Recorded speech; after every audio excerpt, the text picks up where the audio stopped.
Membaca berita bahwa pemerintah akan menalangi mega skandal Jiwasraya 20 triliun pakai APBN, maka saya komentar, wah seru ini bernegaranya. Selamat, baru tahu korupsi pejabat, korupsi di BUMN, kolusi kelompok pendukung dan oligarki ditanggung rakyat. Enak banget jadi pejabat sekarang ya, sirik gue, asli sirik. Dana talangan Jiwasraya mungkin ini solusi buat para nasabah Jiwasraya. Sisi lain, ini membuktikan keras kepalanya banyak pejabat bahwa nanti takut sistemik lah, mengancam ekonomi lah, takut nama baik hilang lah.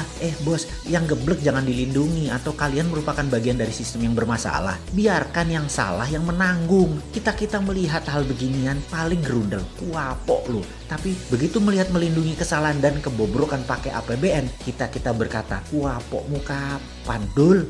Makanya bernegara jangan berbisnis. Semua itu hanya sarana buat bancaan, bagi-bagi porsi. Lah enak yang dapat, terus yang hilang filenya di kejaksaan. Ya enak juga, wis cocok wis iki. Surga banget deh kesannya para kriminal di negara ini ya. Ini negara para berdebah emangnya. Ya nggak begitulah ngurus negara. Old mind dan old system harus diubah. Itu fundamental berpikir. Cara lama yang sudah puluhan tahun tidak mau diubah. Itu yang membuat kalian punya banyak uang di luar negeri kan ya. Karena itu nggak bakal kalian mau berubah. Lah enak, ngapain berubah? Oke lah, banyak yang sudah diubah saat ini di Indonesia. Kita akui ada pembangunan bagus, iya, tapi belum menunjukkan hasil positif. Kita belum jadi negara pemenang. Kita masih pakai GBHN negara lain. Kita masih kejepit di gambar map buatan orang lain atau negara lain. Kita tidak punya nation interest yang berdaulat. Paling hanya proyek negara dan anggaran yang dibicarakan. Bukan grand plan mau jadi apa negara ini. Di sini terpancing kita selalu untuk membantu dan memberikan kontribusi. Banyak orang yang kepala dingin melihat pendekatan bosman sebagai alternatif. Namun kalau otak pendek dan gak berilmu, bahkan mengirim buzzer menganggap bosman ini anti pemerintah.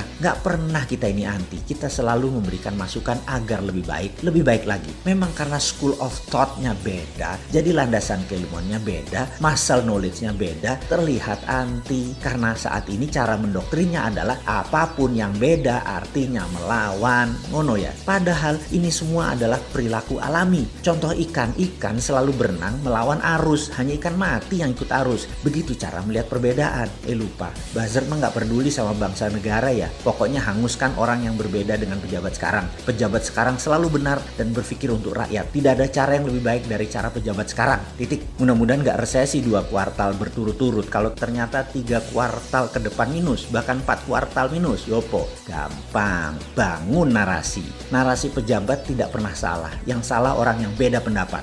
Aman kalau begitu. Sudah punya narasi-narasi doktrin ya. Para buzzer kan ada mastermind-nya. Ya alhamdulillah aman kalau kayak gitu. Silahkan. Kalau udah punya narasinya lanjutkan. Selamat kalian aman di atas sana. Aman. Kebetulan rakyat sekarang memang cuma butuh narasi kok. Silahkan lanjutkan bos. Kalau kita bagaimana? Ya kalau kita mah terus membangun karsa dan mengingatkan bersuara versi kita membela NKRI. Gak didengeri, syukur. Dipakai alhamdulillah. Ini semua untuk Indonesia menang. Kita kembali mengingatkan sejarah. Sejarah yang mengingatkan bahwa Nusantara ditakdirkan jadi global player sejak lahir. Sekarang sayang kita belum melihat rencana ke depan kita sebagai global player. Masih tarkam, masih antar kampung. Globalnya masih nyender sama superpower. Sayang banget deh. Sekali lagi, sangat disayangkan pengelolaan negara, pejabat negara dan politikus melihat negara Indonesia tanpa wawasan sejarah, tanpa paham kekuatan geoekonomi, yaitu kekuatan geografi untuk keuntungan ekonomi. Tidak memainkan geopolitik, yaitu kekuatan geografi untuk keunggulan politik bernegara. Dan pastinya tidak punya geostrategi,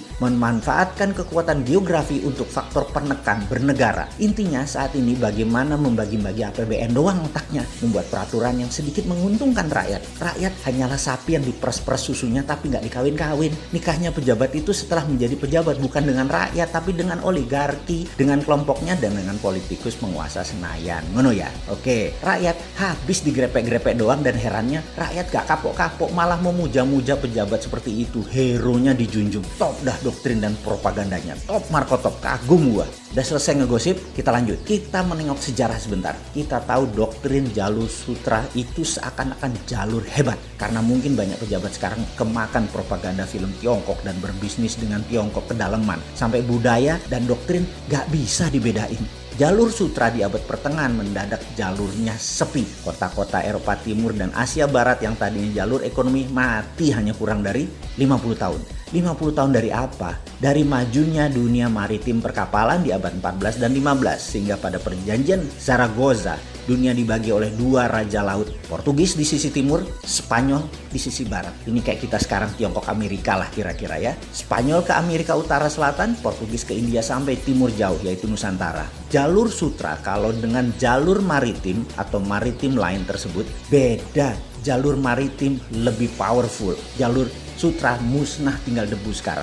Jalur maritim yang melewati Indonesia bahkan tidak berubah sejak zaman awal dunia maritim tahun 1511. Awal puncak penjelajahan mencari dunia baru, mencari sumber bahan baku baru. Dulu rempah adalah isi dari jalur maritim yang kemudian hari disebut jalur rempah atau spice road.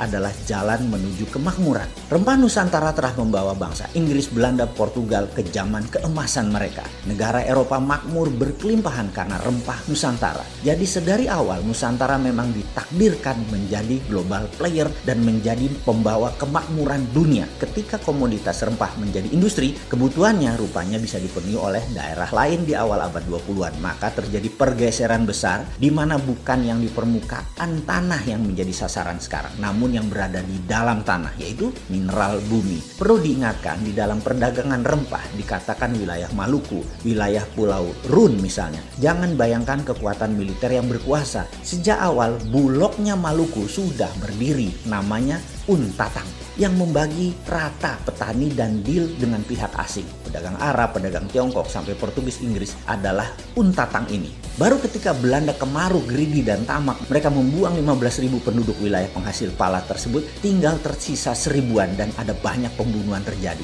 Ini namanya perampokan atau state sponsor terrorism. Hasilnya diambil habis-habisan sampai jatuh nilai pala tadi, namun Belanda sudah kaya raya. VOC tepatnya kaya raya. Terus bergilir, kemudian masuklah ke komoditi lain yaitu karet, teh, kopi, coklat, kemudian bahan baku tersebut semua akhirnya dikuasai oleh VOC. Apa pelajaran yang bisa ditangkap kali ini? Ingat, pelajaran bukan okupansi militer sejak awal, tetapi okupansi ekonomi. Jadi bagi saya bullshit bekerja sama dengan Tiongkok dan IMF itu. Itu bullshit besar. Foreign direct investment yang ada di otak pejabat adalah pemahaman anak bangsa yang otaknya sudah terpesona oleh globalis. Ini sebenarnya penjajahan sama seperti VOC di awal masuk selama 200 tahun sampai akhir tahun 1900-an kira-kira. Di saat dunia bergeser jauh di mana rempah bukan lagi primadona tapi sumber di dalam bumi yang jadi primadona seperti minyak, gas, batu bara dan mineral lainnya. Jadi sekedar mengingat, apapun perusahaan asing masuk ke Indonesia menggarap, mengambil, mengelola isi bumi Indonesia, itu penjajahan. Ide ini maka saya tekankan, kalau mandat di tangan generasi muda di tahun 2024, tidak ada perusahaan tambang di Indonesia milik asing. Setidaknya 50% adalah lokal, di mana proses hilirisasi setelah tambang tadi, mineral tadi, hilirisasinya 100% lokal. Cukup sudah dibodohi oleh asing selama 300 tahun diambil rempah dan apapun yang dihasilkan oleh alam Indonesia. Namun begitu bahan baku alam di Indonesia disentuh asing dan didiamkan, artinya dua. Satu, geblek tidak paham nasionalisme. Yang kedua adalah memang kaki tangan asing.